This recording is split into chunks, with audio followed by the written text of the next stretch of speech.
सिंहासन बत्तीसी की 12वीं कहानी पद्मावती। पुतली की कथा। विक्रमादित्य की खूबियों के बारे में बताने के लिए इस बार 12वीं पुतली सिंहासन से निकलती है। वह राजा भोज को राजा विक्रमादित्य और एक राक्षस की कहानी सुनाती है। एक दिन राजा विक्रमादित्य अपने राजपाट का काम खत्म करके सुहाने मौसम का आनंद उठा रहे थे। तभी उन्हें एक महिला की चीख सुनाई दी। वह मदद के लिए लोगों को पुकार रही थी। उसकी आवाज सुनते ही राजा तलवार लेकर घोड़े पर सवार हुए और तेजी से आगे बढ़ने लगे। कुछ समय बाद राजा उस जगह पहुंच गए जहां से महिला के चीखने की आवाज आ रही थी। राजा ने देखा कि उस महिला के पीछे एक भयानक राक्षस पड़ा हुआ है। विक्रमादित्य बिना देरी किए अपने घोड़े से कूद गए।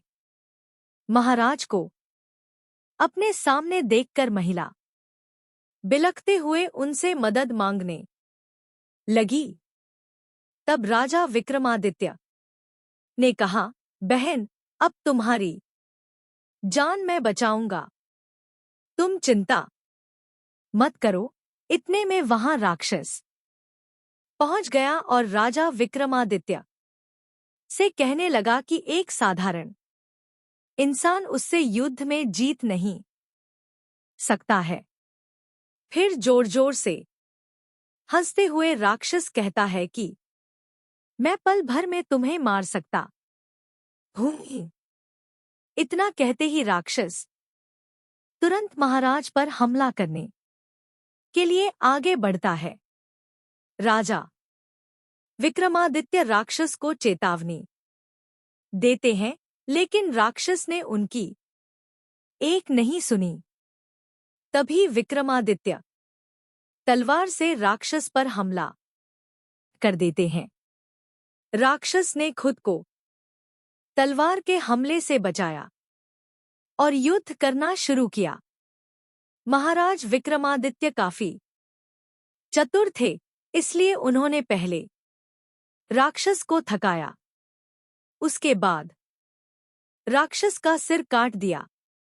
सिर कटने के बाद राजा को लगा कि राक्षस मर गया, लेकिन तभी उसके शरीर पर दोबारा कटा हुआ सिर जुड़ गया।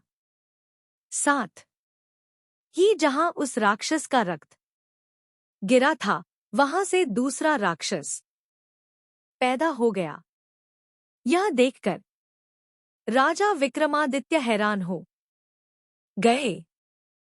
फिर दोनों राक्षसों ने महाराज से लड़ाई करना शुरू कर दिया। सबसे पहले रक्त से जन्मा हुआ राक्षस राजा पर हमला करता है।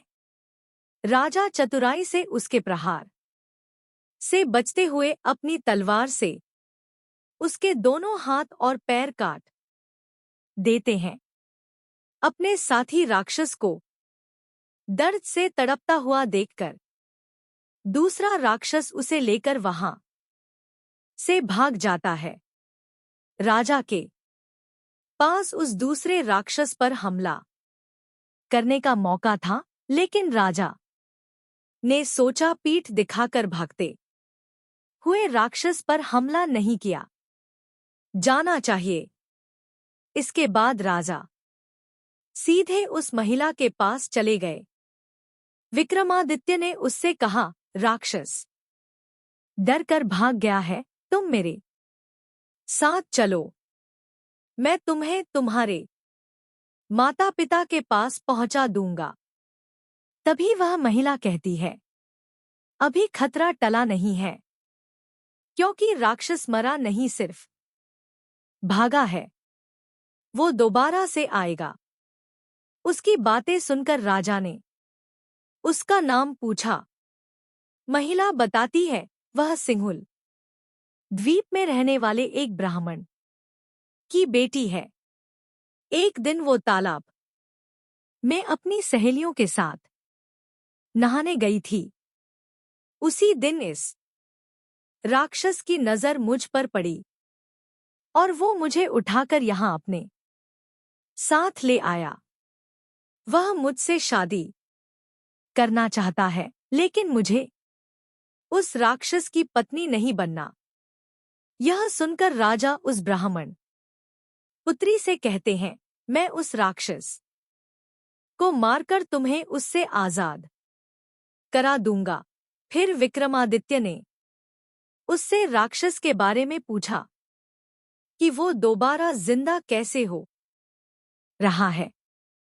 तब उस महिला ने बताया, राक्षस के पेट में एक मोहिनी रहती है जो तुरंत उसके मुंह में अमृत डाल देती है, इसलिए वह दोबारा जीवित हो जाता है। लेकिन वह रक्त से जन्मे दूसरे राक्षस को अमृत नहीं दे सकती है, इसलिए उसके रक्त से जन्मा राक्षस दर्द से तड़प रहा था। फिर राजा ने स्त्री से मोहिनी के संबंध में पूछा, लेकिन ब्राह्मण पुत्री को उसके बारे में कुछ मालूम नहीं था। मोहिनी के बारे में सोचते हुए विक्रमादित्य पास के पेड़ के नीचे आराम करने लगे।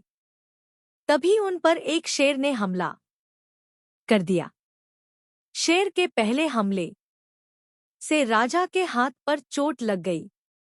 जैसे ही शेर ने राजा पर दूसरा हमला किया, महाराज विक्रमादित्य ने उस शेर के पैरों को पकड़कर उसे दूर फेंक दिया। तभी शेर अपने राक्षस रूप में आ गया। यह देखकर राजा समझ जाते हैं कि यह मायावी राक्षस है जो छल से मुझसे हराने की कोशिश कर रहा है। राजा तेजी से राक्षस के पीछे भागे और उससे युद्ध शुरू कर दिया। लड़ते लड़ते जब राक्षस थक गया, तब राजा ने अपनी तलवार से उसके पेट पर हमला किया। राक्षस दर्द के कारण चिल्लाने लगा। इसके बाद विक्रमादित्य ने उसके पेट को तलवार से काट दिया। पेट के फटते ही मोहिनी उससे बाहर निकलती है और अमृत लाने के लिए भागने लगती है। इस देखकर विक्रम अपने बेतालों को बुलाकर मोहिनी को पकड़ने का आदेश देते हैं। काफी देर तक अमृत न मिलने की वजह से राक्षस तड़प कर मर जाता है। फिर महाराज विक्रमादित्य उस मोहिनी से पूछते हैं कि तुम कौन हो? मोहिनी बताती है, वह भगवान शिव की एक भक्त है जिसे उसकी गलती के वजह से राक्षस की सेवा करनी पड़ रही थी। अब वह श्राप मुक्त हो गई है।